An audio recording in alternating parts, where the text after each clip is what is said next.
3 races, 8 days, a hurricane, and some tough circumstances. Circumstance beyond our control. The phone, TV, and the news of the world put us back on the train.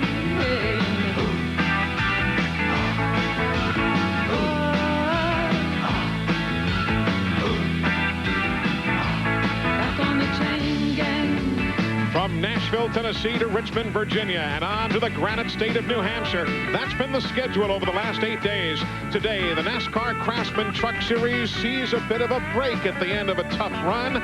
Today, from New Hampshire International Speedway, NASCAR's exciting trucks are next.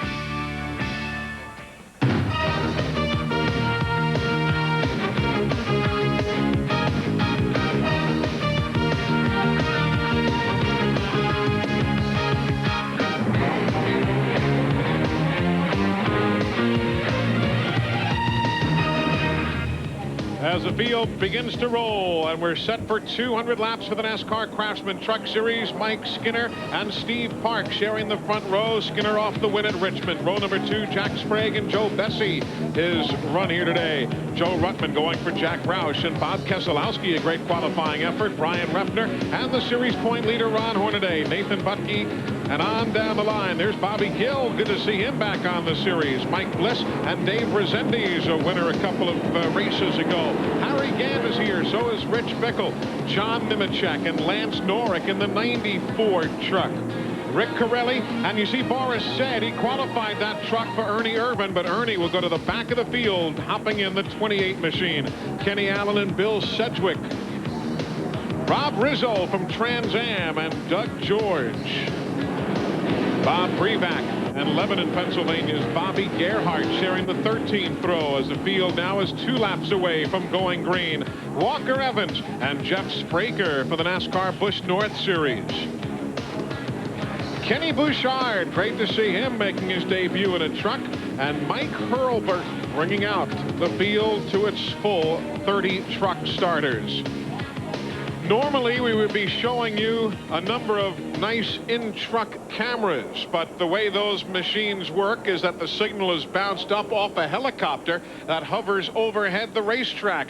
But with the ceiling as low as it is, there is the helicopter. Unfortunately, not able to fly and bring you. That's what they would have to be looking through, and the conditions just not warranting to take that kind of a chance. So we'll keep the helicopter on the ground, and we trust you understand why, as we'll bring you the action of this 200 lapper. Let's bring you up to speed on the rules. There will be a competition yellow called at the quarter and the 3/4 mark of the event here today. Competition yellows, if you're not familiar, were put in when NASCAR realized that at certain racetracks these trucks just couldn't go the distance at least a halfway on fuel. So somewhere between lap 45 and 55, and again somewhere between lap 145 and 155, the yellow will fly for fuel to come on board. The halftime money from Gatorade will be paid at lap number 100. The halftime break of 5 minutes will go at lap 101. So that is the setup for today's event. If you're just joining us for the first time today, we'll mention again that turns are banked just 12 degrees. The straightaways are flat and 1,500 feet long, as this is the 3rd event of a busy triple-header day here at New Hampshire. Ted Christopher won the Busch North Series race. Tony Hirschman a few moments ago winning the NASCAR Featherlight Modified Tour event. And now Larry McReynolds and Buddy Baker, time to go truck racing. Yes, it is. And you know, even though we've had 250 laps of racing here at Loudon today, those divisions put a different type of rubber on the racetrack. So what I think these truck drivers has got to do is not make any predetermined calls as to how their truck's handling. Let the track get their type of rubber on it, and then see where their trucks are handling. We've seen McCreary tires, we've seen Hoosiers and Goodyear's of bias ply design. Now we go to the Goodyear Racing radials as we get set to go. Here comes the pace truck. Mike Simons at the wheel from Marion, Virginia. He'll actually pull the car away, actually. Not a pace truck today. Go, go, go, go! And the green is in the air. The exhorting from the pit lane to go, go, go. And they do. Everybody went but Joe Messy. He dropped back about 5 or 6 truck lengths going down into turn 1. Look at Steve Park take the lead as they come off turn 2. Steve Park, as they scramble, there's Bessie holding up Jimmy Hensley in the 30. Everybody else went by to the inside. Whoa, Steve Park went in the corner really hard then and washed up the racetrack. It gives Mike Skinner a real good run coming down the front straightaway. Now the background here is that Steve Park is subbing for Mike McLaughlin, who was to have been in Kurt Rohrrich's truck here today, but when the NASCAR Busch Series got rained out Friday in Richmond and they had to run earlier today, that meant McLaughlin couldn't be here, and Park hopped into Kurt Rohrrich's truck. And I'm going to come to Steve Park. Problems on turn number 2. Kenny Allen in the 65 truck and Kenny Bouchard in the number 1 end up together there off the corner. And here comes Steve Park to the stripe. And we are under caution. Kenny Allen and Kenny Bouchard. So at lap number 2, the yellow flies. Buddy, let's talk about this. And Larry, you add in certainly the same. We have seen Park go from the Busch North car to that ground-pounding modified, now to a bit more of a lumbering kind of truck. How long does it take, do you think, buddy, for a guy like this, as talented as he is, but still, there's got to be an adjustment period, huh? It has to be an adjustment, but he has practiced all 3 divisions this weekend, so he has a feel for what he needs to do. As Larry says, the good part is right now, you'll go through a learning curve, but you'll also be getting on the modified rubber that was laid down in the race prior to this. So everybody's kind of guessing right now as to what they need for later on. I think Steve Park right now has one thing in his favor. He's been on the racetrack more than most of the people out there. Good point, Matt Yoakum. You've been hanging with Steve much of the day today. What do you think? Well, I'll tell you what, Eli, this morning, if you're wondering why Steve got such a good jump on Mike Skinner, he spent the morning with Ron Hornaday. Ron pulled out a couple of his little Matchbox trucks and showed him how to restart against Mike Skinner. Obviously, it worked. He also mentioned that if he's got to restart right behind Mike Skinner, how Skinner's tendencies are to maybe fool you a little bit. But he never quite mentioned what to do if Skinner's behind you. I guess he's going to have to learn that one on his own. Pit stops for Kenny Allen. There you see the 65 truck being worked on, and Kenny Bouchard is also in. Here's what happened again off the corner. Looks like Kenny Allen had got sideways, tried to correct it, and it went back the other way on him, and he's sliding down the backstretch up against the outside retaining wall, and he's sitting there, and Kenny Bouchard just has to get on the binder, maybe touch the wall just a little bit with his right side. So we are getting set to go back to green. The chief starter for the NASCAR Craftsman Truck Series, Chris Morgan from Santa Barbara, California. He is atop the flag stand. As we mentioned, Mike Simons from Marion, Virginia is the pace car driver for this tour. Most instances, they do indeed use a pace truck, but here today, the pace car. And the green is in the air. See Joe Ruttman now. He started out in 4th spot, has already moved to 3rd. You see him moving on the inside of Skinner as they head down into turn 1. There's Butch Miller and Mike Bliss, the 98 and the 2, middle of the pack. Jack Sprague getting crowded there. He's in that green and white truck as he gets with Ruttman. And there goes Hornaday, the 16 to the outside, says, if you guys are going to play like that, I'm getting out of here. I'm going to tell you what, Hornaday's brave enough to go bear hunting with the switch. Did you see that move? 3 wide going down into turn 3, and he made the move and moved all the way up to 3rd spot. He wasn't going to be the one to back off. No, he's leading the points by 54. Remember that, folks, over Skinner, who is 2nd in points. Moved up to the high line in the middle of 1 and 2 and then brought it back down the bottom. Falls in line behind Skinner down the backstretch. Now, this is not Steve Park's first time in a truck. Remember, at Watkins Glen, he qualified for Joe Nemechek, who was in Bristol for the weekend there, and qualified on the Busch pole. So he's very familiar with the weight of these trucks and how they work. We are 6 laps into this 200-lapper. He was also at Indianapolis. Park was. He drove for Walker Evans in that instance.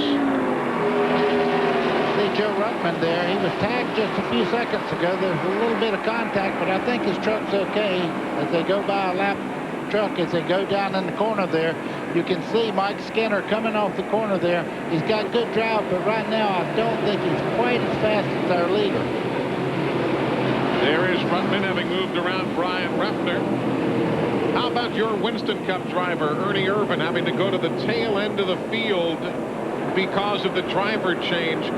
What kind of a challenge as we watch the scramble now between Ruffner and Butke for 6th and 7th? How much of a challenge for Ernie Irvin? Is he like that almost? Oh, I think he enjoys it. And just looking at scoring, he's picked off about 11 positions in 7 laps. So I know he's really enjoying that. And I know he told those guys, he said, look, here's the setup that we won the race with back in July. You put this under this truck, let Boris qualify, and no matter what, don't change that truck. So he come in here cold this morning and looks like he's moving up steadily. And I know he's probably pretty proud of his 44 truck right now because they struggled the other night at Richmond. And that's for the lead right there. Mike Skinner grabs the spot away from Steve Park.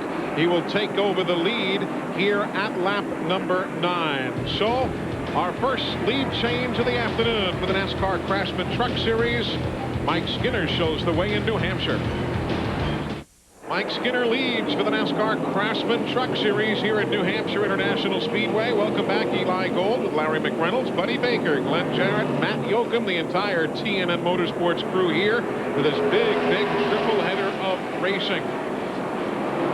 Skinner is the leader, but the story may be the guy in second spot, Sprague, or potentially Mike Bliss there in the number 2 truck. He and Jimmy Hensley now working in the 9th and 10th positions, respectively. Bliss likes some of these flatter mile tracks, I should say, but certainly no better than Jack Sprague.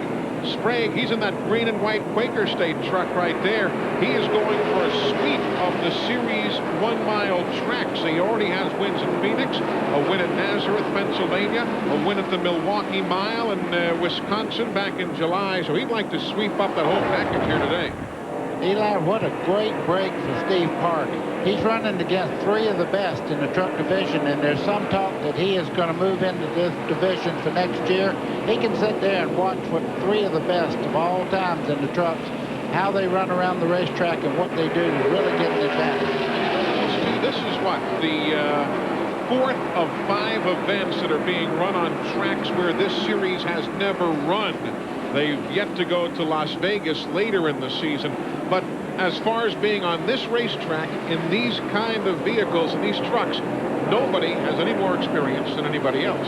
That's exactly right. But, you know, and I think that's one reason NASCAR could see justice to schedule Richmond, Virginia on Thursday night and here on Sunday is because the setup for these trucks, other than maybe a little difference in gearing, is pretty close. You didn't really have to change a whole lot as long as you didn't have a problem at Richmond. There you see Joe Ruttman. I believe he's got the fastest truck on the racetrack right now. His truck, he's really able to drive it in deep. It really sticks on the bottom, and he's zooming in on that number 1 spot trying to overtake Skinner. Winless this year, I'm sure that Joe Ruttman would certainly like to put this Roush truck right in the winner's circle. There you see how he has advanced through what is now 17 laps. Outside Ruttman, outside Sprague. It happens that quickly in the NASCAR Craftsman Truck Series. Skinner goes from 1st, potentially, to 3rd or 4th off the corner. He's got a problem. He's not running down the straightaway at the moment. They'll give Joe Ruttman the lead now here in lap number 18. Skinner's definitely off the pace. Skinner's got a problem. Glenn, what are they saying down there? Saw some smoke come out of the left side exhaust switch. Do you have a problem? Yeah, right now he said the motor isn't acting right, so we're not sure what it is right now. We'll just have to see if we can finish. All right, so he's definitely got a problem. As he went by the lap 2 laps ago, just as he passed the start-finish line about halfway down to turn 1, big cloud of smoke came out of that truck. There goes Hornaday bypassing him. Now remember, Skinner was 54 points down, and there you saw the puff of smoke again. Skinner's win on Thursday at Richmond did clinch the manufacturer's championship for Chevrolet trucks. But he's looking at the big picture right now, and there's another puff of smoke. He may not like the picture he's seeing here this afternoon. There's Ernie Irvin.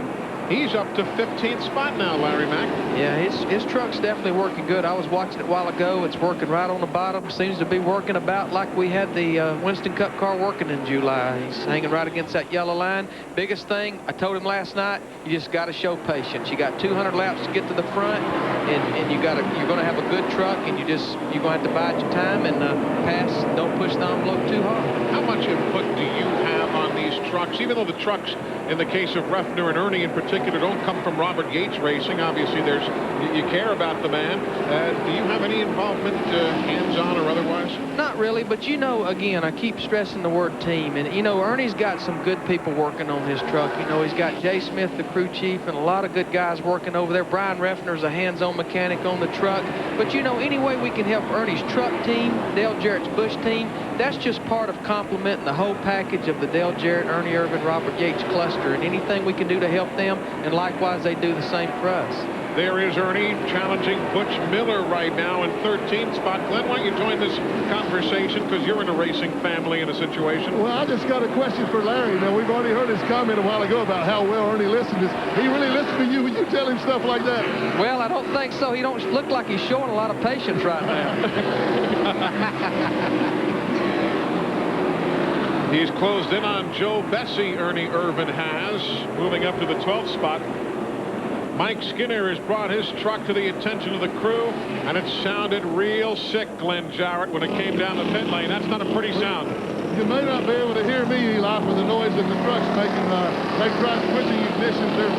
They're working under the hood, but this is a terminal situation. He was running the truck as fast as he could run it. It's just really sick. He's not going to be able to last much longer. In fact, NASCAR won't let him stay out there much longer at the rate he's running.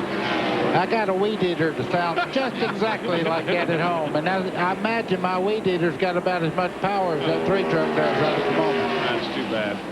The thing about it, it didn't look like they could do anything to correct the problem. And the sick feeling, you look up on that scoreboard and there's 165 laps to go, and it's not going to make it. Probably not even going to be able to run up to speed to NASCAR specifications.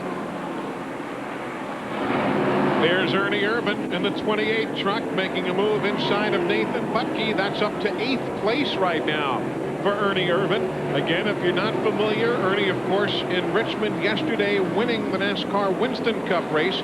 His truck was qualified by Boris Said III, the team manager there.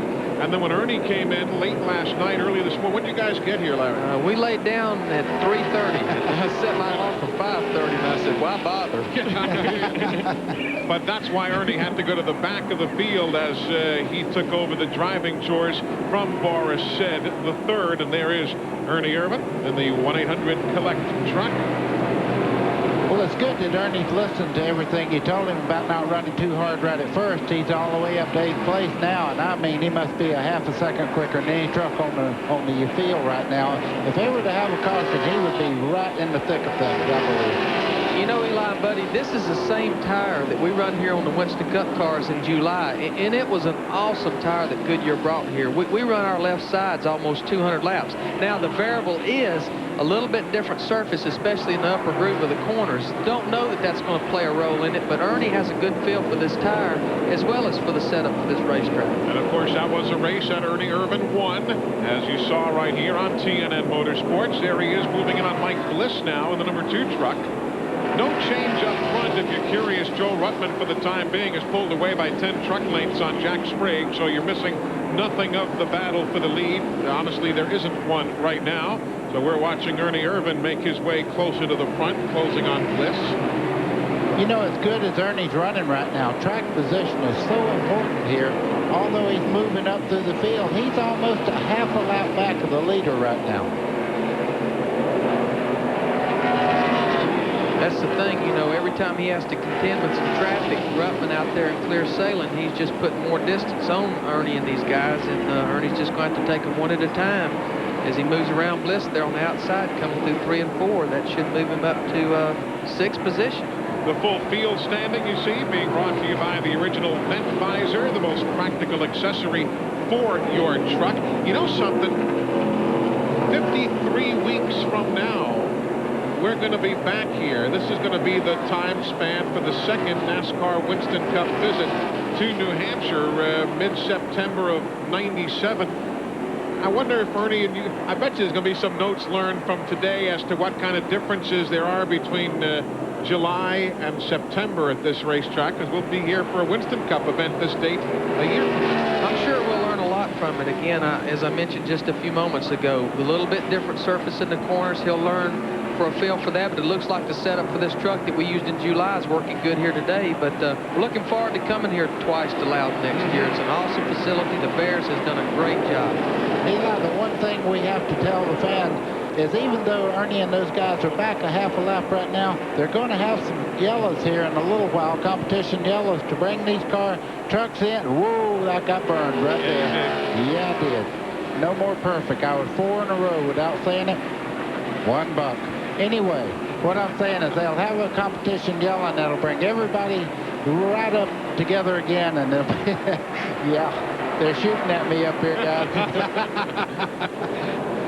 Joe Ruttman is the leader over Jack Sprague, who runs in the second spot. We are within 3 laps of opening that window for the competition cautions.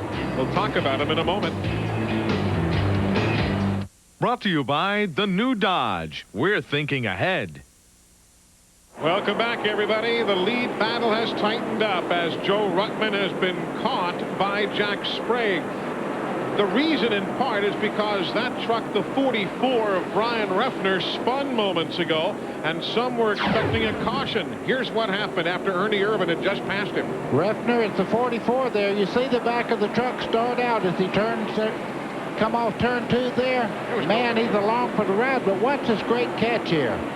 He learned that somewhere besides here, I can promise you. If you'll notice, the tires never quit spinning, so hopefully, probably he did not flat spot those tires. All the while, Ernie Irvin has moved up to the 4th spot. You've got Joe Ruttman, the leader. Jack Sprague is second. Steve Park is still in 3rd. Then Irvin, Hornaday, Bliss, Jimmy Hensley, Butch Miller, Nathan Butke, and Reffner. And then Harry Gant. You saw Harry in his truck there, the number 33. And here's a good scramble as they go around Kenny Bouchard.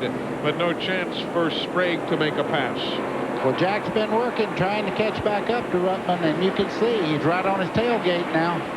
I would say any lap now we're going to see this competition yellow, and when this comes out somewhere between 45 and 55, and we're working on lap 50 right now, the trucks can pit, make normal pit stop changes, can add fuel, but no tires at all can be added. So just normal changes and some fuel, and they'll go back to racing to the halfway point. And caution is out now. The competition yellow has just been shown by Chief Starter Chris Morgan. It comes out at lap number 50.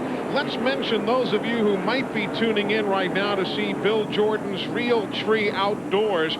Due to the length of our triple header here at New Hampshire today, Bill Jordan's Real Tree Outdoors will be seen at 8 o'clock Eastern time this evening. So if you're looking for Bill Jordan, he'll be along later on. Stick around and stay with us now, as we've still got 3/4 of this race yet to go.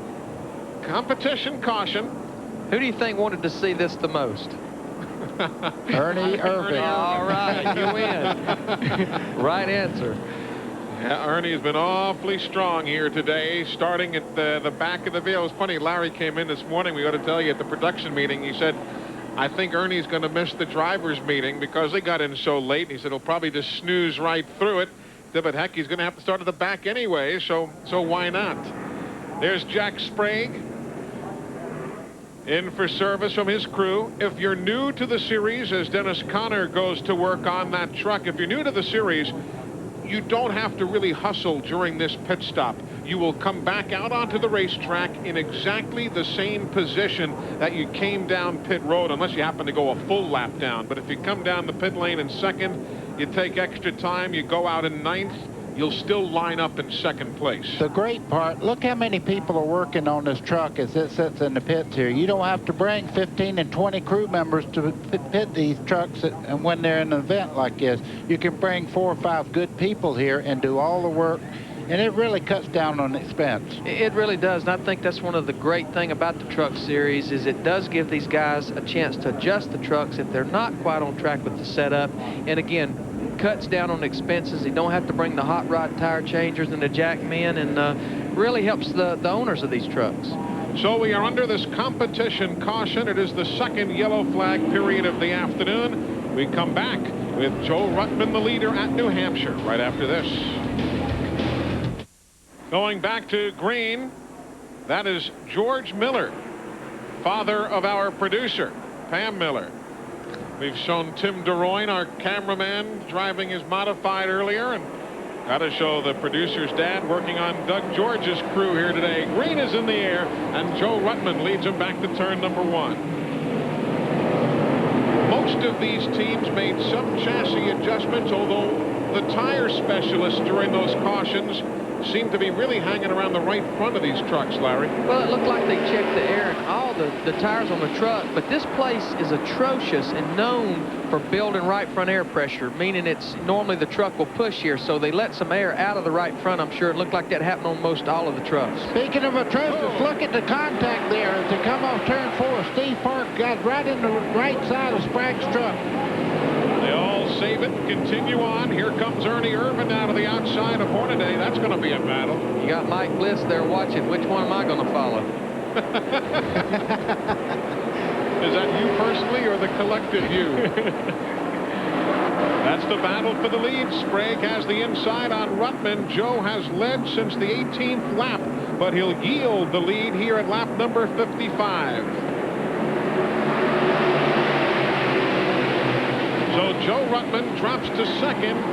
Team manager Freddie Fryer is here from Roush Racing with Glenn Jarrett. Ernie, you need to get down there and tighten Ernie up just a little bit. Boy, that thing's waggling around. Right now, he's running for all he's got, and he goes down in the corner. You can watch the 28 truck. It swishes back and forth. He's a little bit loose, I think. Especially up on the straightaway, yeah.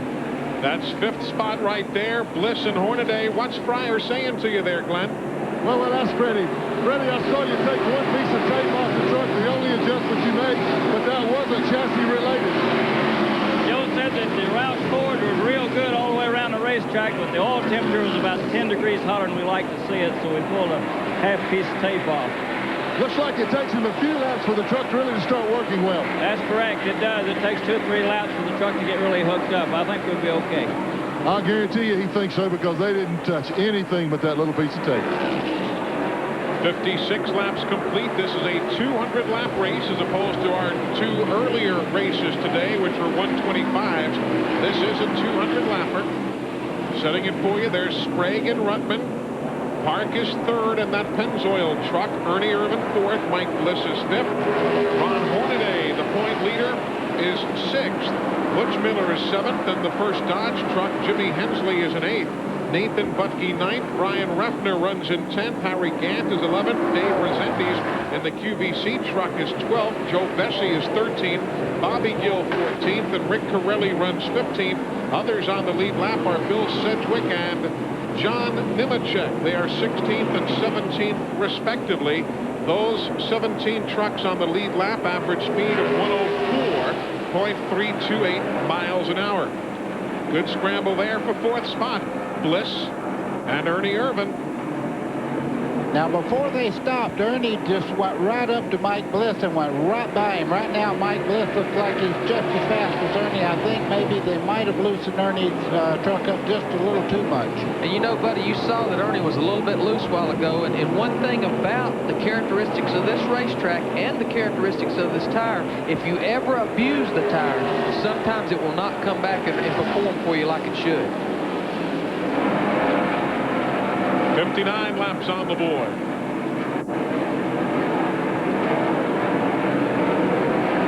Back to the stripe. Sprague, Ruttman, and Park pulling away by about a second now. On the 4th place truck of Bliss and Ernie Irvin in 5th. You're just joining us, wondering where Mike Skinner is. His day done. Engine problems early for the number 2 man in points, and what had been a 54-point deficit to Hornaday is really going to spread. You know, you really have to be very, very impressed with the job that Steve Park is doing there in 3rd spot. He's just sitting there. He's biding his time. He's getting the most out of the truck at every corner. He's just doing a great job. I'm sure he's turning a lot of heads today. Really is. I'm sure a lot of people may have thought that, you know, qualifying on the outside pole was a fluke, but I think he showed in his first 61 laps that it is not a fluke. You know who else I'm looking forward to seeing? Got word a little while ago that Curtis Markham is going to be driving in the NASCAR Craftsman Truck Series for the first time at the Martinsville Speedway. Mike Calabucci, who's the team manager for one of the Chevrolet truck teams, announced that Curtis is going to be on board come Martinsville. Interesting to see how well he does. He knows that racetrack well, that's for sure. There again is the scramble for the lead. Jack Sprague took over at lap 55 from Joe Ruttman, who led from laps 18 through 54. Mike Skinner led laps 9 through 17, and Steve Park led the first 8 laps. You know, Eli, I think we've talked about this before, but one of the owners of Steve Park truck is Kirk Rourke of Rourke Engineering in Michigan. And Kirk built a lot of the shock dynos that, like our own Winston Cup team uses on our transporters and at the shop, the dynos are shock. Kirk is a unique, real innovative individual. Meanwhile, Ron Hornaday with his closest pursuer already out of the race today, that being Mike Skinner. You know, we've seen this a lot this year with, or over the last 2 years with Ron Hornaday. Just when you think he's in cruise control and that scoreboard shows about 25 to go, he shows back up on the scene. Doug Williams is the man calling the shots for that Napa truck match. Eli, I talked to Ron Hornaday before the race. He said their game plan was to go with a softer setup to give them better tires later in the run. But they made some adjustments during the brief yellow. They're still beginning to backslide. Crew Chief Doug George for Hornaday, what's he saying about the truck? Right now, the Napa United brake truck is just a little bit tight. We're going to come in and make some adjustments on the brakes, see if we can make it better. That's Doug Williams, the crew chief for Ron Hornaday. Now back up front. There's Ruttman in the 80 chasing down Jack Sprague. If you're just joining us, Jack took the lead in lap number 55 after Ruttman led from the 18th through the 54th lap. We're now at lap 76 of 200. Remember, there's a halftime break of 5 minutes when tire changes will take place and other routine pit work.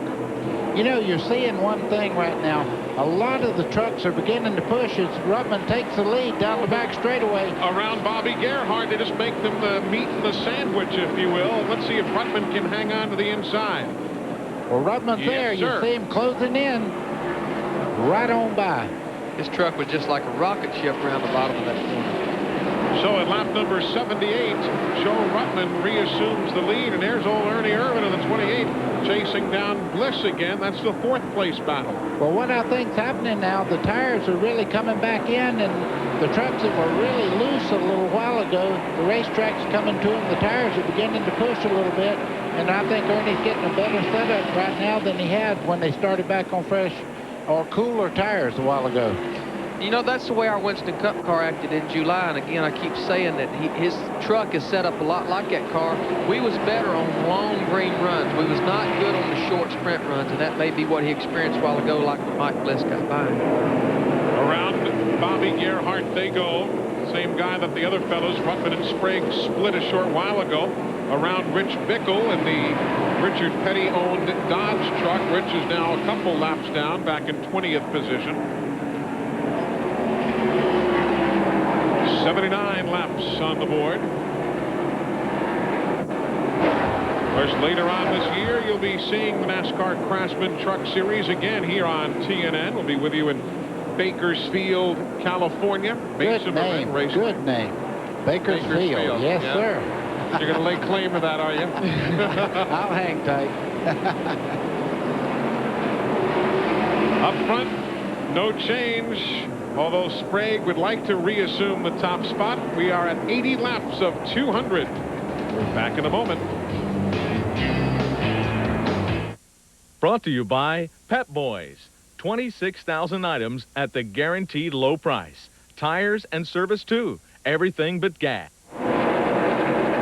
If you're just joining us, the number 2 man in points, Mike Skinner, already in the garage, done for the day. The same with Mike Hurlburt, Kenny Allen, Jeff Spraker, all having parked their trucks. They are done for the afternoon.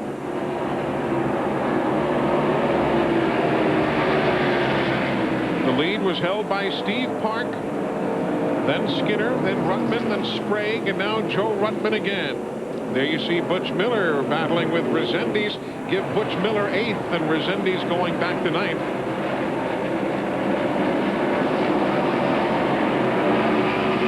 There's the differential from 1st to 2nd to 3rd. Ruttman on the left of your screen, Jack Sprague in the middle, and that yellow truck, the Pennzoil colors for Park.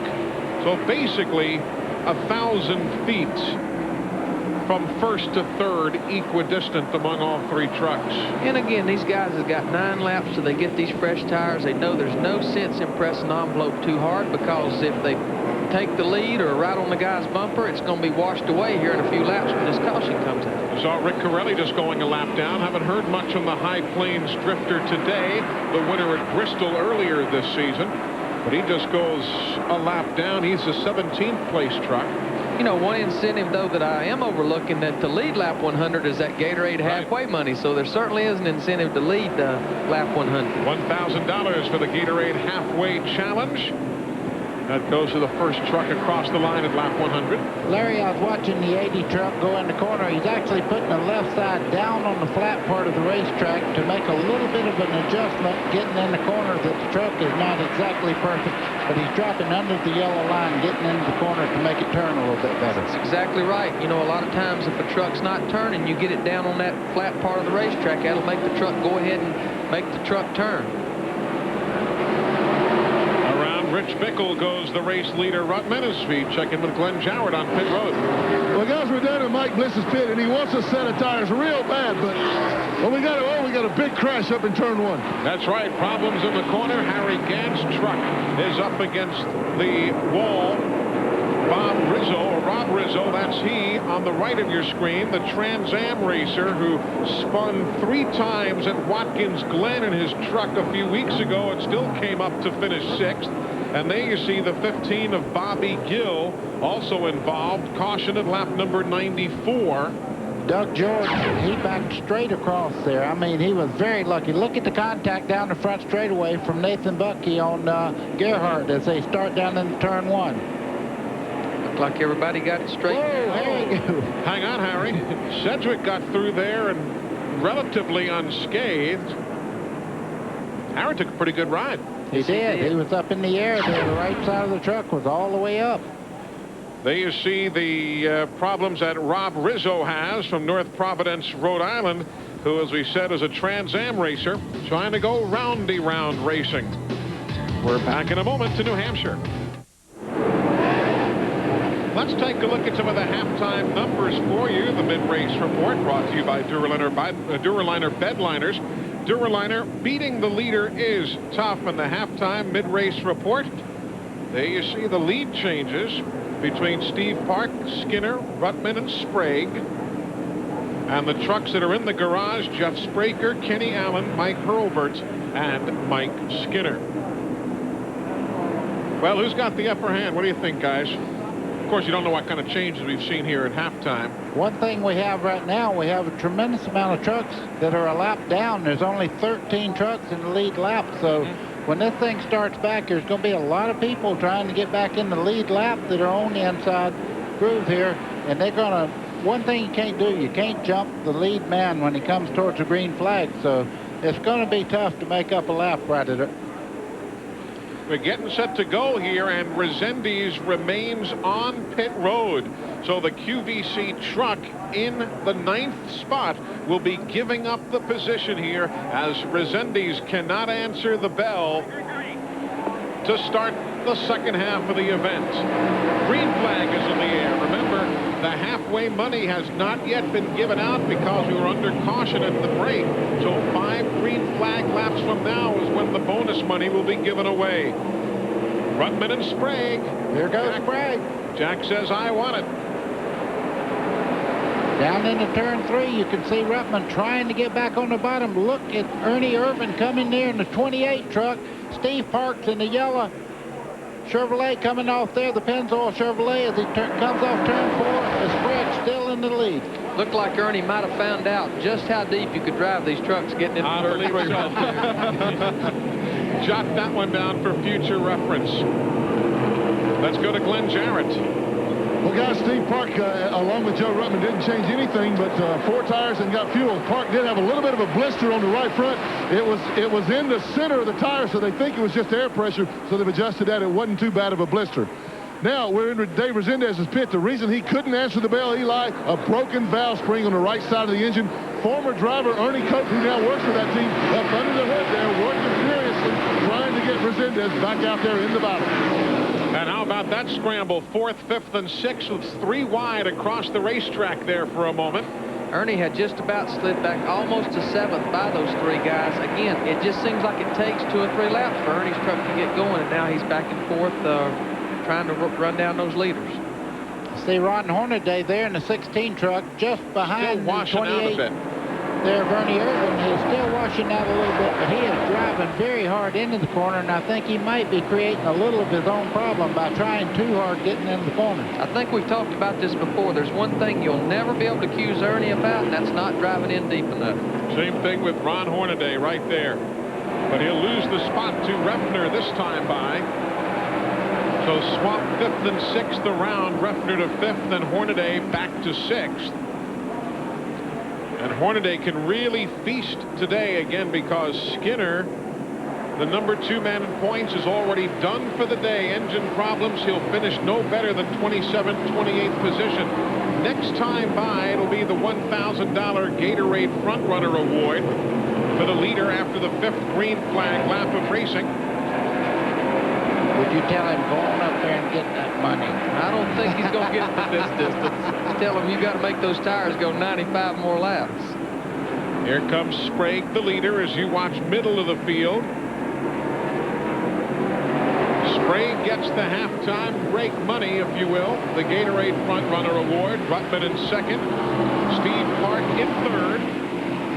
One thing is for sure, those 3 have gone now because from 3rd back to 4th spot, Ernie Irvin, 1 8/10 seconds. And they got away in a hurry. In 5 short laps, they have put some distance on the 4th place truck and on back.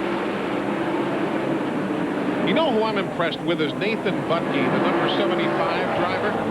Young man took over earlier in the season after Bobby Gill was let go by the Spears manufacturing team, and Butke has had a series of successes in this truck after Busch Series visit every now and then over the last few years. Good, talented young man from Randleman, North Carolina. He seems like he's showing up more and more each week up near the front of the pack. We're still watching 4th, 5th, and 6th. Meanwhile, closer to the front, that's the battle for the lead. Sprague, Ruttman, and Park.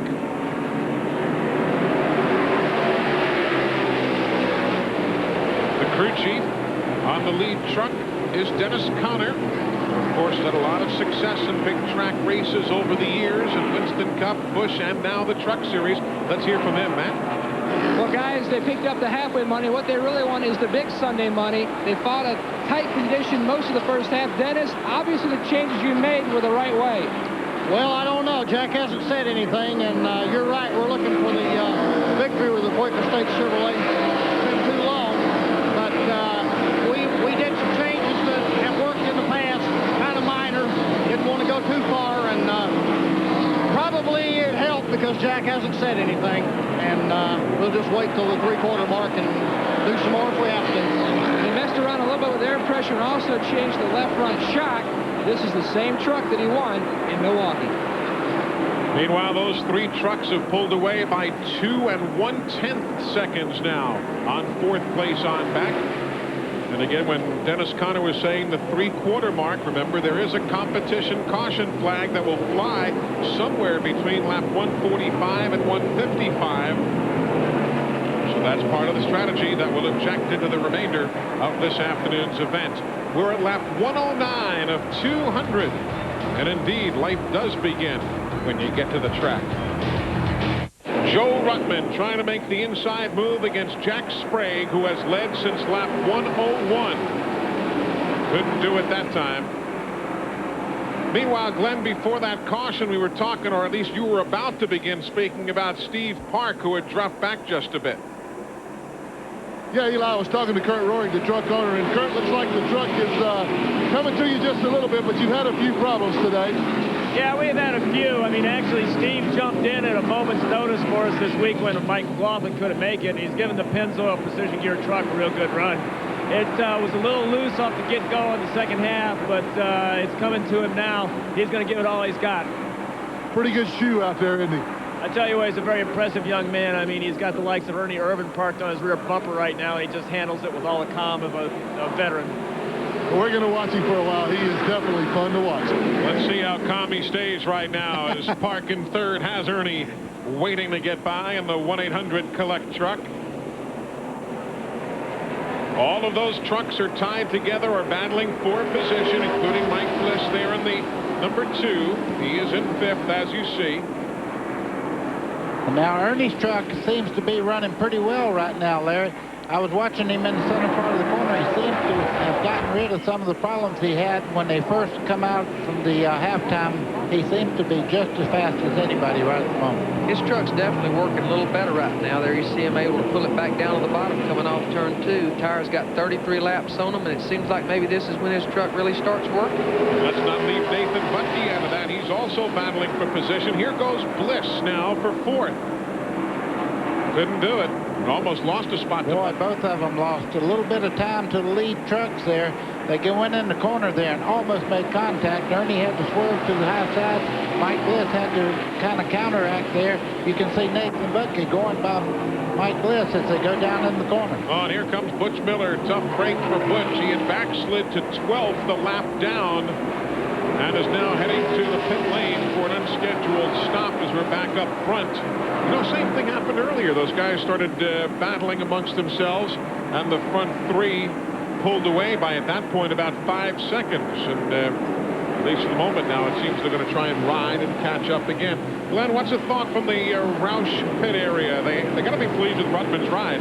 Oh, absolutely, Eli, but I'm just like Buddy Baker. I thought right about now, he would start to move back toward the front. But Joe has called in and told him that this set of tires that they put on at halftime just a little bit too tight for him. So when they come in at the competition yellow between lap 145, 155, they're going to take about a half a round of bite out of the truck. Just a little tight right now. Not that far away from that point either. We're at lap 137 right now.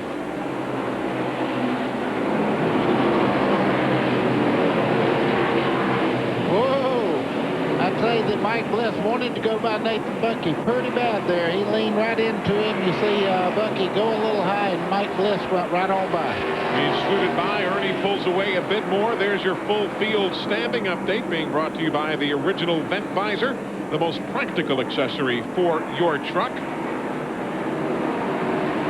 Lap 138 of 200. Earlier today, Ted Christopher winning in the NASCAR Busch North Series here. Tony Hirschman winning in the NASCAR Featherlight Modified Tour. Congratulations again to Kenny Wallace winning the NASCAR Busch Series race in Richmond, Virginia today. And this NASCAR Craftsman Truck Series event yet to be determined. Sprague, Rutman, and Steve Park are battling for the win.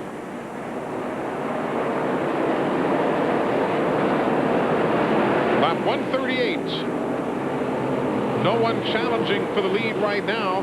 Behind Rutman, you've got Park, then Irvin, Bliss, Bucky. Those top 6 relatively close together. Brian Rettner is 7th. Ron Hornaday is 8th. Joe Bessie is 9th. 10th is Bill Sedgwick, and 11th, Jimmy Hensley. Brought to you by Nicotrol. 6 weeks, 1 step. Take control with Nicotrol. We continue live at New Hampshire International Speedway, lap 144. We are 1 lap away from the beginning of the window for the competition cautions that we'll be seeing here. Somewhere between lap 145 and 155, as the leader is still Jack Sprague. Joe Rutman in second as they go around Bob Brevac. A little while ago, Butch Miller was running well. Then he went a lap down, and we told you he was coming down the pit lane. Matt Yoakum, give us the update, would you? Well, we're behind his pit. They've got the truck up on jacks. There's that smell of rear end grease. Butch, what's wrong with the truck? Well, we broke the rear end. Normally, we run precision gears, and they do a great job building their rear ends. Well, unfortunately, we didn't bring the right rear end with us, and the right rear end gear ratio. So we borrowed a gear ratio from a competitor, and I don't know who built it, but it wasn't any good. You you going to try to get back out for points?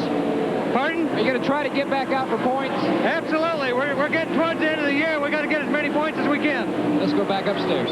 We heard Kurt Rorick was telling Glenn earlier that maybe they had made the wrong selection of gear for Steve Park's truck. It's been kind of a universal lament. Oh, problems in turn number 1. Jimmy Hensley, or correct myself, that's Lance Norrick, who will spin his truck. Rob Rizzo spins as well, and we are under caution.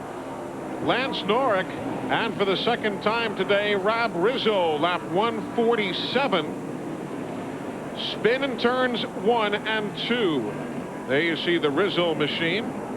You know, we're talking about Butch Miller coming back to run for points. He is 6th in the points, but selecting a rear end gear. We've heard up and down the pit lane this weekend. And hey, a lot of weekends we might have made the wrong selection. And Eli, I could see where that could happen here. You know, this is still supposed to be part of the summer, and it's supposed to be hot, and the track's supposed to be greasy, but with the overcast clouds, the track stayed cool, kept a lot of grip in it. I'm sure a lot of teams elected to go with a little bit higher gear, expecting the track to get slick, couldn't hook the rear tires up. Track hasn't gotten slick, so a lot of them's probably got too higher gear in it. What happens when you borrow something from another team like that? And Butch didn't make it clear if they actually bought the rear end gear from the other team, or they just borrowed it and said, here, use it. What happens if you ruin it, if it burns up, or if you wreck somebody's pieces?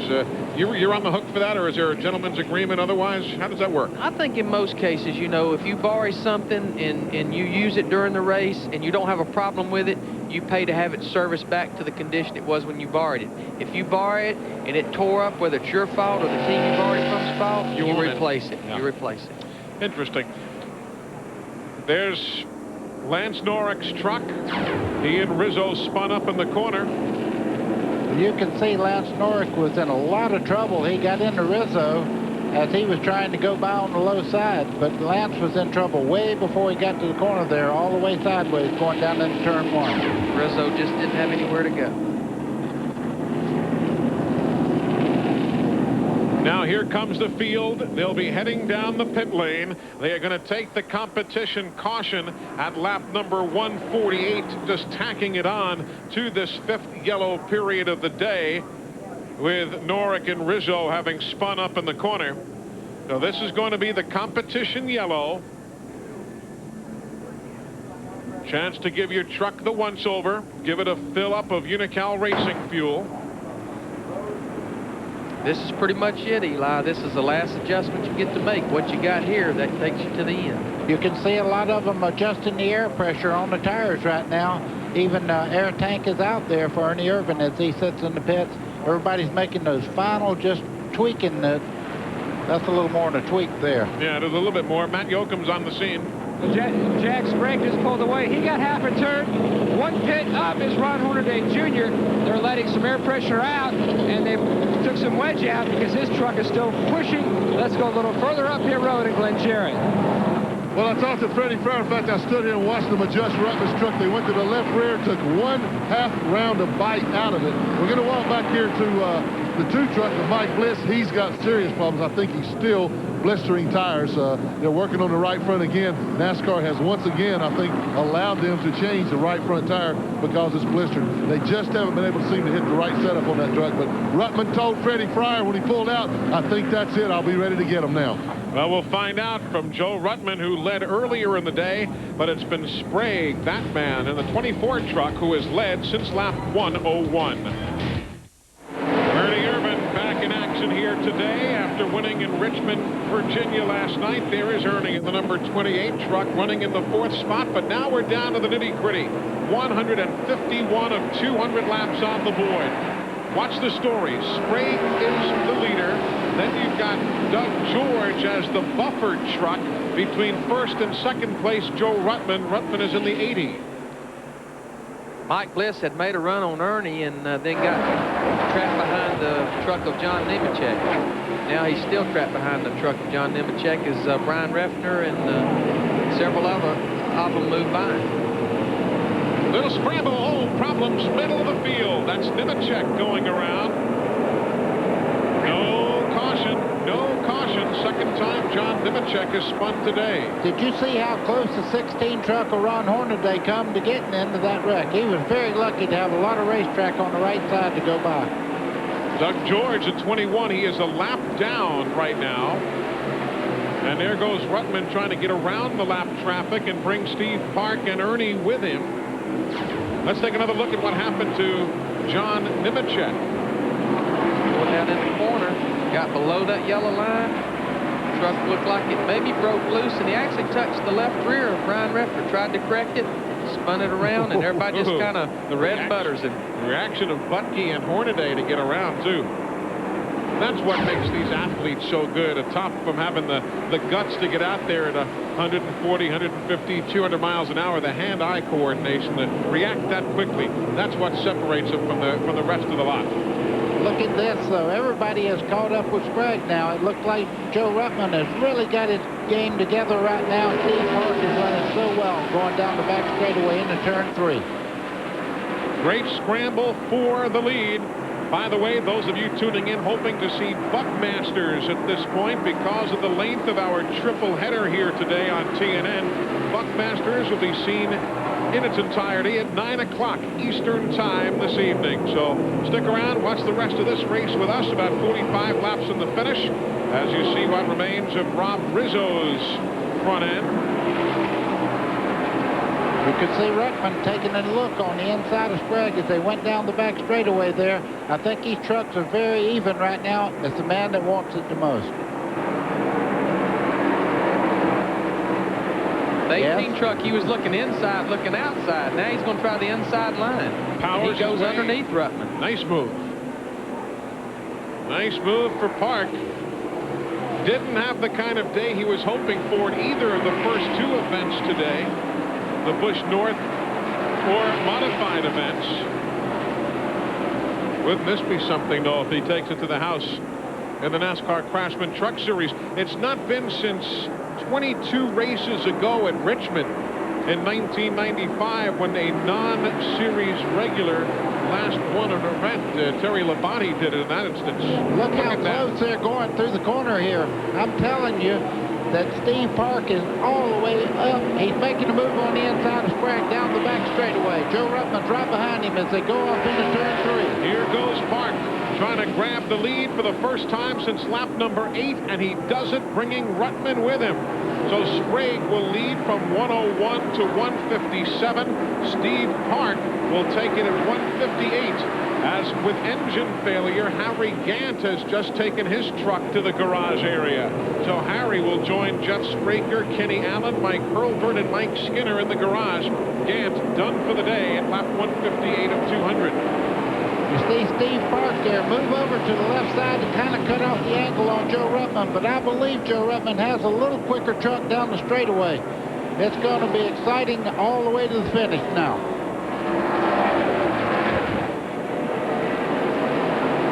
Back to the stripe. There goes Ruttman. There's what you was talking about earlier, buddy. Oh, look, he's offline now, and here comes Ruttman. That's all it took. Eli, that's all it ever takes. That washout right in the center part of the corner where you need to be back in the throttle. You don't need to be chasing it up the hill. Look at Ernie Irvin move in here in 4th place. He seems to be a lot better since making a few adjustments on tire pressure when he stopped. We were all kind of watching closely when Ernie came in during that competition, Yellow. Looked like they made a lot of air pressure adjustments on Ernie's truck. And again, Ernie's truck appeared that it's been loose off the corner, but just trying to watch what air pressure adjustments they made, I believe his whole problem has been back in the center of the corner. The truck hadn't been turning, and that makes the truck loose up off the corner once the front end finally bites. We are at lap 160, just 40 miles from the finish of a great triple header and a super event for the NASCAR Craftsman Truck Series. We'll be right back. We are back, and Joe Ruttman is trying to get gone, as we say back home. He finally got free of Sprague and is trying to drive away if possible. Don't know if he's going to make it or not. There's Steve Park running in 3rd in Kurt Rorick's truck. Lap 164. 36 to go to the conclusion. You know, it looks like Jack Sprague may be moving back in just a little bit on Ruttman. We thought maybe he might just start pulling away, but as Jack started off in turn 3 there, we slowed up just a little bit by a lap truck there. But you see, he is absolutely flying down the straightaway. Steve Park, his name has been in a lot of talk about next year, and Glenn was talking with Park yesterday saying, what can a weekend like this with all the TV coverage do for your career? It's a great opportunity. You know, anytime you can get the television exposure, especially with TNN, and standing here talking to Glenn Jarrett, you know, it's got to be good for my career, you know. And we've had a couple people approach us, and there's a lot of good opportunities out there, I think. And, you know, for Steve Park, hopefully we'll be hooked up with Chevrolet for a long time. Caution is on the speedway for debris in the corner. A couple of trucks got together with a little brush, and a piece of debris just came off onto the speedway. So that 6 or 8 truck length lead that Ruttman has now disappeared at lap 166. There you see the debris right there. Looks like a brake hose or something, but there's some real debris there. That's a tire cutter right there. So while they clean the racetrack, we will break quickly to take care of some business. Heading to the finish. We'll be right back. 31 laps from the finish. Ruttman, Sprague, and Park upon the restart with Ernie Irvin in 4th. Butke is 5th. Refner is 6th. Bliss is 7th. Hornaday is 8th. Bessie is 9th. And Sedgwick is 10th. There you see Ernie Irvin and Nathan Butke, 4th and 5th spot. If you're a Butch Miller fan, he's just come back onto the track 32 laps down as the scramble for the lead comes to the start-finish line. Sprague. Goodbye, Joe. You see Sprague there. He had that preferred line going down the front straightaway going by and made that pass look easy. Up the back straightaway they come. Here goes Ernie Irvin inside of Butke now. That's the 4th place battle. Refner is right in at 2, and so is Bliss, the 44 and the 2, and there's Hornaday. He's in 8th. Just joining us, the number 2 man in points, Mike Skinner. He is in 27th, already done for the day with engine problems. 30 laps to go. Jack Sprague with a truck length and a half advantage on Joe Ruttman in the 80. Let's go to the Sprague pit. Matt? It's Glenn, Eli, and I was talking about Buddy talking about Jack Sprague got the preferred line a while ago. The reason he got it is because he has the preferred horsepower. I watched him going down the backstretch right before he took the lead. Man, he just drove all over Ruttman, stayed on line, and then just absolutely blew him away coming down the front stretch. That truck is awesome down the chutes. What you say, preferred horsepower? There's no question about that. He has a good truck, but Ruttman's truck, it seems, takes about 4 or 5 laps to start coming back in. Now, you see down the straightaway now, there's really not any difference in the way these 2 trucks run. I think Sprague's very good, but I think Ruttman's awfully good, too. 27 miles to go. Somebody's got to show their strong hand here before long. Well, I know Steve Park sitting there in 3rd, hopes they get to racing side by side and maybe make a little contact and give him that inside lane.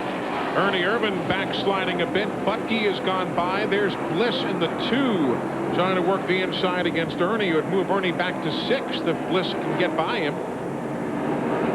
Ernie's truck just not working through the corner. Don't seem like he can get it to stick on the bottom, especially from the center out. I'm watching Hornaday. He's showing a little muscle now. He looks like he's running better as after the changes they made just a little while ago. You see him dropping behind Bliss going down into turn 3 there. Ernie's just a little bit off in the corners. He's driving really hard into the corner. And now when they pick up the throttle, watch this. Back off the corner they come. Mike Bliss, prior to the Richmond race, he had a 5-race string of a win, 4 top 5s, and a couple of Busch poles. We shouldn't be surprised he's running well.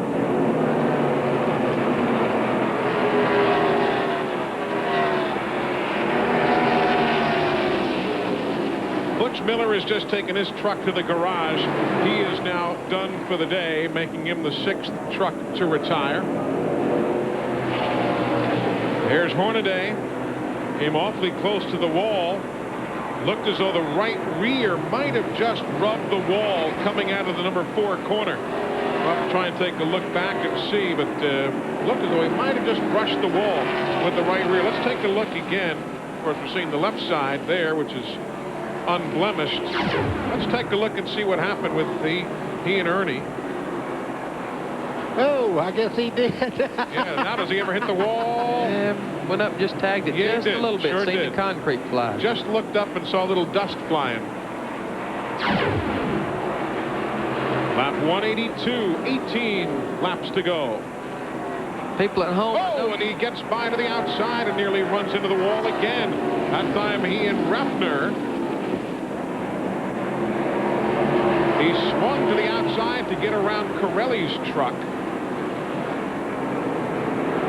You know, Eli, what I was going to tell the fans at home, there's 17 to go here. I know our cameras don't show it, but it is getting dark here in Loudon, New Hampshire. You just can't believe how dark it is here. And they're going to make it to the end, but there's 17 to go, and it's getting quite dark. Of course, the cameras, with the technology being what it is, don't need nearly as much light, but it is getting fairly dark. Ron Hornaday just went into 5th place. He passed Brian Refner, so he's moving up. I know he's using up all the racetrack and part of the wall, but he's doing a pretty good job. And the report from his pit, we're hearing that the truck is still running well, but there you can see the right side beaten and bruised after those 2 shunts with the wall. You see the rotors glowing there on the right front. That'll tell you a little bit how dark it's getting, because the darker it gets, the more those rotors will glow. Yeah, you watch that again, folks. As he goes back into turn 1 particularly, you're able to see the brake rotors really get red hot. Even though this is a mile racetrack and the speeds are really high, they enter the corner so fast, the trucks have to use a lot of brake to get it stopped to get into the corner. Let's see if we can see it this time into the turn. Yep, you see it? There it is. And that's the way you can tell. That Billy mentioned earlier that they are really having to use extra brake because of some of the selections they had made in gearing and so on. And when you pull a real high gear or your truck's not turning, that'll make you even use more brake to get it stopped, woe down, getting in the corner.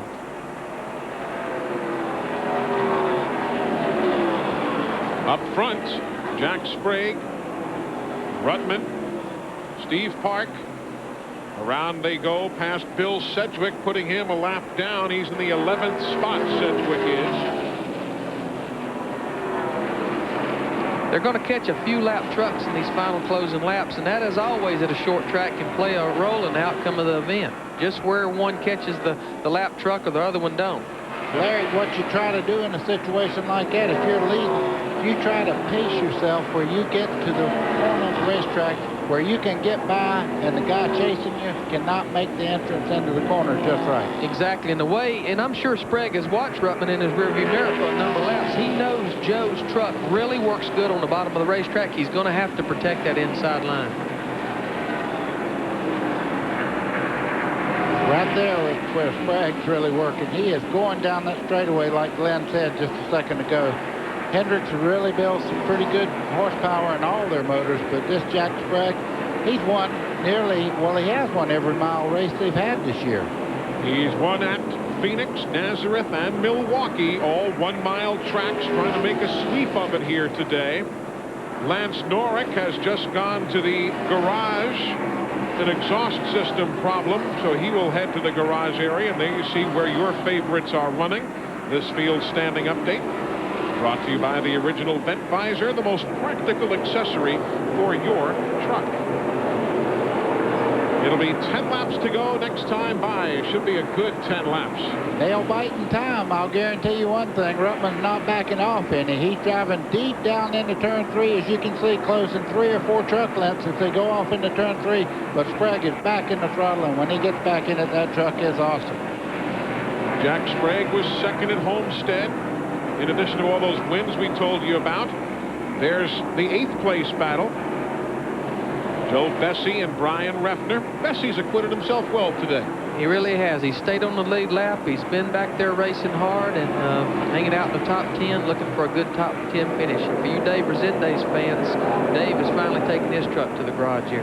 Right, 23rd spot is where he will likely end up today. 191 laps, 9 to go for Jack Sprague. You know, his crew chief, Dennis Connor, just one of those guys who Caution is on the Speedway. Problems in turn 3. Doug George. Doug George's ortho truck has gone up in smoke, and caution on lap number 192. Wow. Looked as though he might have lost the engine. Doug George brings out the caution. Now, how extensive is the cleanup? There is again not going to be a finish under caution. They have a green, a white, and a checkered flag lap. But it looks as though they know it's potentially a terminal problem there. So Doug George will join Dave Rezendes, Lance Norrick, Butch Miller, Harry Gant, Mike Skinner, Mike Hurlburt, Kenny Allen, and Jeff Spraker in the garage. This is definitely not over with yet, though. This is going to bunch these guys back up, and who can get the best restart. Inside now the final 10 laps of the race. So there is a 10-lap rule in effect here. Only the single file restart with the lead trucks up front. You know, we were talking about Dennis Conner before, Larry. For whatever reason, one of the guys who hasn't gotten a ton of attention over the years may be one of the most efficient crew chiefs going, and for some reason just hasn't always gotten the headlines that he deserves. He's a good one for Jack Sprague and Hendrick. He really is. And, you know, I think the biggest thing about Dennis is maybe the reason he hadn't got the attention that he probably deserves is Dennis is always working on the car or the truck. You know, he's always in there digging, and he's not out there doing the interviews and talking to the people. He's always got his nose to the grindstone and working hard to make that truck the best he can. Let's go down to pit road. Matt Yoakum. Well, Dennis, you headed down to a two-truck race. You did not want to see that yellow come out with 8 laps to go. I definitely didn't want to see the yellow come out. We're just a little bit too loose on the restart, so he's going to have his hands full keeping the 80 truck and possibly the 18 there behind him. And like we saw at Richmond a couple of nights ago, anything can happen on the restart. So I don't know. I sure hate that came out, but he's done a good job on the restarts all day long in the Quaker State Chevrolet, so he just got one more time to do it. Well, does Ruttman have something for him? Let's go up and ask Glenn. We'll find out from Freddie Fryer. Freddie, it's obvious that Joe's truck looks like it's working a little better through the corners, but good gosh, what horsepower that 24 truck's got. Is this the last gasp effort? You got anything for him now? Well, Joe says the Roush Ford is really good, but said the 24 truck's just equally good, as good as he is. He's a little better in the corner, but the 24 is pulling us down that backstretch pretty much. Think you can get him on the restart? Joe's going to give it all he's got. He's a good guy, and I know he can do it. Well, that's all you can ask. Give it all you got and see what happens. But I tell you what, if Sprague's truck's just a little bit loose with all that power, it may get real loose on that restart.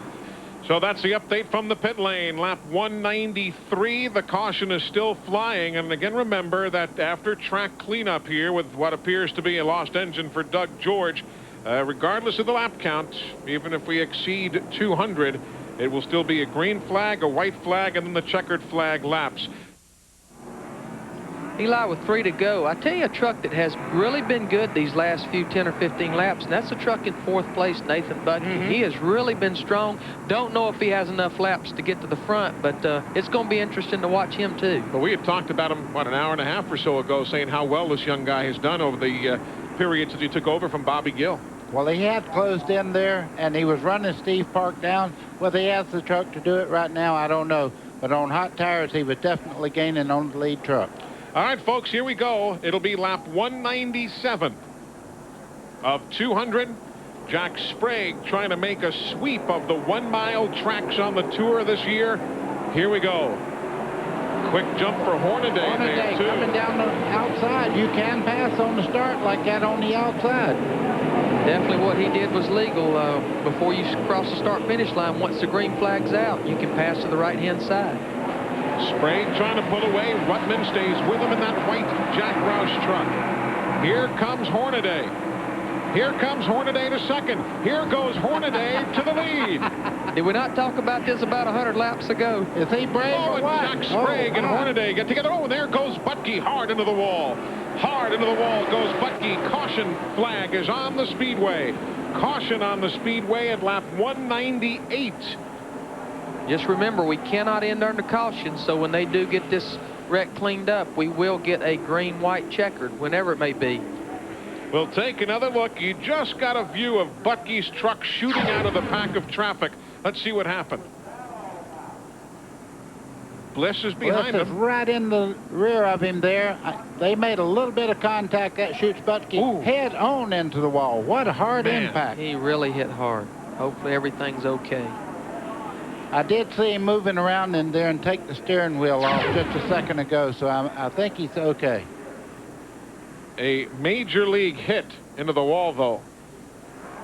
Yeah, there you can see Butke moving around and a lot of debris. We'll take another look at it. Again, Bliss was right behind him, and after it turned, the truck got a grip and went right into the outside wall. Okay, Steve Park there kind of checked up. You see Nathan Butke had to check up, and Mike Bliss got into the rear. He turns him to the right, and look at this impact when he hit the outside wall. Missed Ernie Urban Just barely missed Ernie. by an eyelash. That would have certainly caused some other trucks to have problems, but would have cushioned the lick quite a bit. There goes Butke walking into the ambulance, so he'll be heading to the infield care center here at New Hampshire International Speedway. And now the laps have stopped counting on the scoreboard. At this point, we will have the green, the white, and the checker once the track is cleaned up. But Glenn, how about that restart for Hornaday, huh? Well, it was a good one. It was an awfully good one. But Hornaday just radioed into his crew and expressed concern that NASCAR may not have liked that restart. But he says that the guy in front of him evidently missed a shifter, didn't take off. But we saw it. It was clean. He went to the right-hand side. You can do it on the outside. You can't make that move on the left side underneath, but you can do it on the outside, so he seems to be okay. Now watch again all that took place here. There's Hornaday to the outside of Ruttman. You see Park right there, has to check up just. Okay, Ruttman got a little bit loose. Got sideways there. That's why he checked up. Yeah. Butke hit Steve Park, and then Bliss was stacks everybody up in the back of Nathan. He got overcorrected and right into the outside retaining wall. Lord, that was a hit. You know, just talking about Ron Hornaday's restart, again, NASCAR stresses that on the start of the race, everyone stay in line till you cross the start-finish line. But on a restart, they designate an area where the lead truck can start the event. And also the starter's waving the green flag. And when those two things happen, you cannot pass to the left before the start-finish line, but you can pass to the right, just as Ron Hornaday did. For those of you joining us here at the top of the hour, hoping to see Hank Parker outdoors, we are still live with you here at New Hampshire International Speedway at the tail end of what has been an outstanding triple header of racing for you, NASCAR style. But we are overstaying our bounds just a tad to make sure we get the end of this race in for everybody. So the Hank Parker Outdoors Show will be joined in progress as soon as we leave the air, and then it will be replayed in its entirety at 9:30 this evening. So rescheduling things, Bill Jordan's Real Tree Outdoors will go at 8 o'clock tonight. We've got Buckmasters at 9 o'clock this evening, and then the full edition of Hank Parker Outdoors coming up at 9:30 this evening, all here on TNN, as we stay right with you through the finish of what will be better than a 6-hour live telecast from New Hampshire here today. Well, now that they've watched Hornaday take that move to the outside, you can bet those front trucks up there will move over closer to the wall where he cannot pass on the right side. You can't pass on the left, so if you close that door, there's no way he can make that kind of gains. Right now, track cleanup is what we are waiting on out in turn number 4 from where Nathan Butke's truck came to a stop.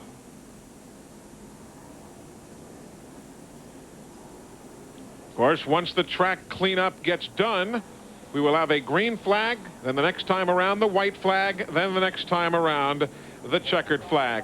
But while track cleanup does take place, why don't we all spend a few moments together learning a bit about the man who is leading this race right now, the driver of the Quaker State truck, Jack Sprague. I started racing, I guess, when I was about 17 years old at the local dirt tracks and progressed my way to the late model asphalt type cars. And February of 1987, moved to North Carolina to pursue a racing career and try to make it to Winston Cup. I spent, I think, 3 years on, limited schedules in the Busch Series and had a little success, but, not enough to probably make it.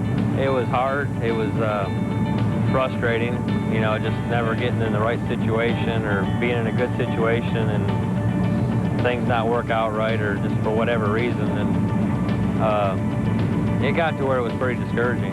I had to get away from it, you know, to see what was wrong, and I just had enough, you know. I didn't want to quit racing, so I just raced my own stuff and ran Winston Racing Series for that national championship and won 21 out of 22 races, and got a chance to drive a truck. I couldn't really imagine racing pickup trucks, but bottom line, it was the best opportunity I had at that point, so I decided to do it, and if it worked, fine. If it didn't, I still had my own stuff, but luckily it worked out really well. And you know, after Indianapolis last year, you know, the team I was with pretty much came to an end, and luckily, I mean, it's just a timing deal, and finally everything worked out for the best, and I drove Hendrick's truck the rest of the year. I'm probably my own worst critic.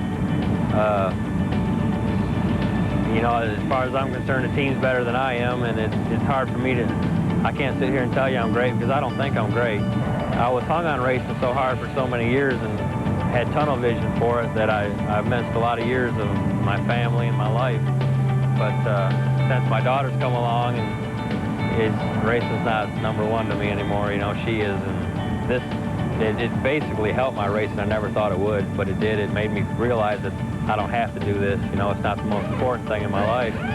But it's working out rather well. I got my priorities in order, so to speak, and I just wish I wouldn't have missed so many years not realizing, you know, what was most important. Jack Sprague, very talented young man who does now indeed have his priorities in order, and it's been good to see him step out of the shadows and get himself a big-time name and a big-time ride. We are still in the midst of cleanup here at New Hampshire International Speedway. After the Nathan Butke accident in turn number 4, we have now exceeded our 200-lap distance, and obviously we'll finish this race, as we've said, under green, white, and caution. Let's get an update on the Joe Ruttman truck. Glenn? We're just now getting one to go down here on pit road, Eli, so we're going to be back to action. But how would you like to be Joe Ruttman? Now, he's got one lap to try and pass Jack Sprague and win this thing, which he looks like he's got one of the best trucks, but also filling his rearview mirror up is Ron Hornaday. He's got to be concerned about Hornaday making that same move on the outside of him on that restart. So Joe's got to be looking forward and back. And Hornaday himself, every position that he gains right now, that's 5 more points that he puts between himself and Mike Skinner, who's already out of this thing. Now let's take you back a few moments ago. Remember that last restart and all that took place. This is not live, but this is the last restart after the Doug George engine problem. There's a great jump that Hornaday got. And he just kept on going. When he made that move to the outside, committed, that means that the green flag was displayed. Now we are back live with you at about 7 minutes after 6 Eastern time on this Sunday evening. Getting set to wrap it up. The field will get the green flag this time.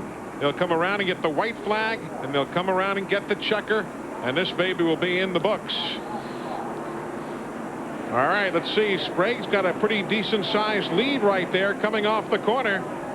Joe Ruttman tried to time that start, and it didn't work. Jack Sprague looked in the mirror and said, if you're going to stay that far back, I'm going to start accelerating. He dropped him about 2 or 3 truck lengths down the front straightaway there.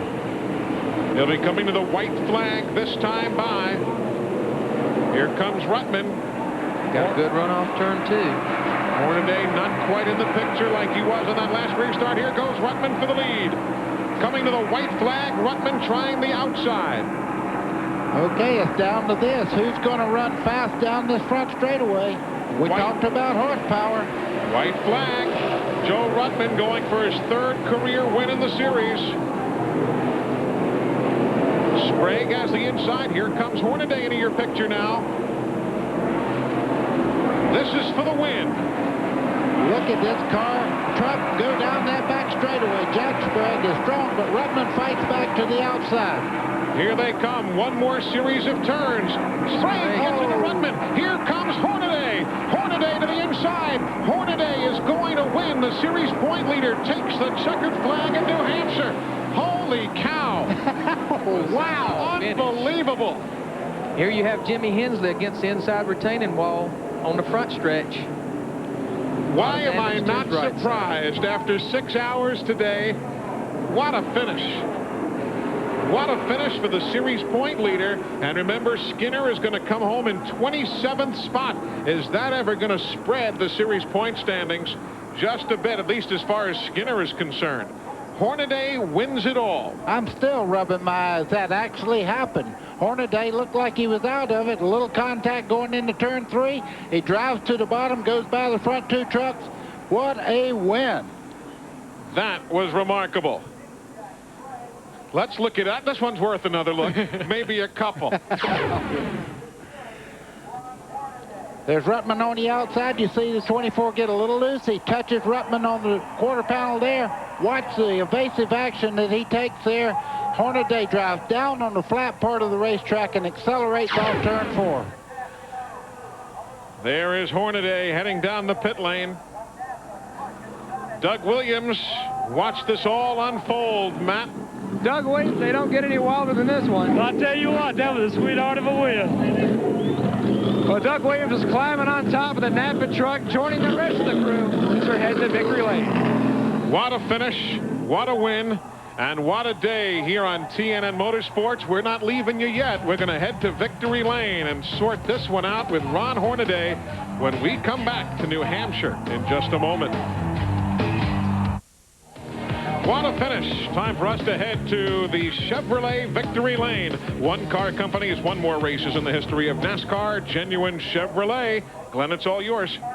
Okay, Ron, well, you know, folks, now you saw it right here. Some days it just pays better to be lucky than good, but you made a tremendous move to miss all that stuff. Dennis Fisher, Gordy Arbiter, everybody I tell you back at the shop's done a great job with this whole team. Napa, Chevrolet, everybody. I tell you what, we had a 10th place truck. We changed the gear before that, and as soon as we started the race, I said, darn, I'm going to kick myself in the butt. And all the guys said, what's the matter, the gear? And I said, yeah, that was my call. We keep coming in. Doug Williams and everybody keeps making this thing looser and looser, and I tore the front tire off the thing the first half, and I said, I ain't going to do it the second half. And all of a sudden, we came in for that last halfway break, took a couple rounds out. Napa Chevrolet was awesome. I'll tell you what, Goodyear came out with a real nice tire, a little hard. When you can see that slip and slides coming there, and I knew them guys were going to race hard. Jack said he was going to win this race, and he tried awful hard, so I just rode along there and got the inside, and that's what it took.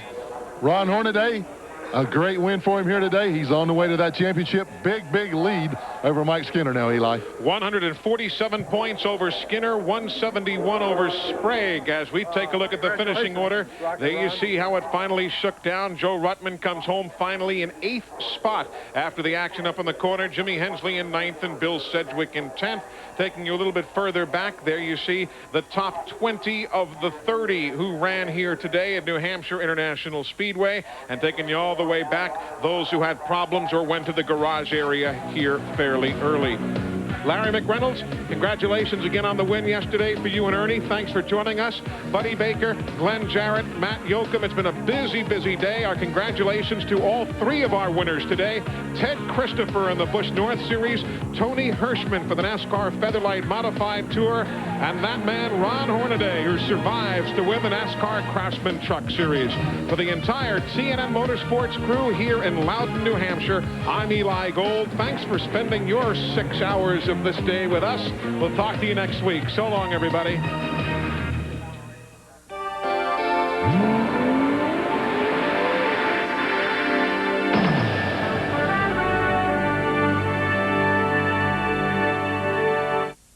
Brought to you by Duraliner. Beating the leader is tough.